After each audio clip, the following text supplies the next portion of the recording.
ప్రియ ఆత్మీయ సహోదరి సహోదరులకు నా యొక్క వందనములు. ఇప్పుడు ఓబద్యాకు దేవుడు ఇచ్చినటువంటి ఎదోమీయుల గురించి ఒక దర్శనమును మనము చెప్తున్నాం.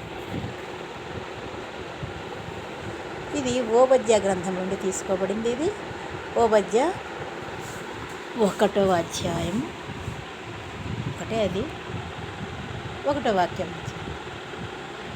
ఓబద్యాకు కలిగిన దర్శనము ఎదోము గురించి ప్రభువుకు యెహోవా సెలవిచ్చినది. యెహోవా యొద్ద నుండి వచ్చిన సమాచారము మాకు వినబడను. ఎదోము మీద యుద్ధము చేయుదము రండని జనులను రేపుటకై దూత పంపబడి ఉన్నాడు. అన్యజనులలో నిన్ను అల్పునిగా చేసి తిని నీవు బహుగా తృణీకరింపబడదువు. అత్యున్నతమైన పర్వతము మీద ఆసీనుడనయుండి కొండ సందులలో నివసించువాడా, నన్ను క్రిందకు పడద్రోయగలవాడెవడని అనుకునివాడా, నీ హృదయము గర్వము చేత నిండి నీవు మోసపోతివి.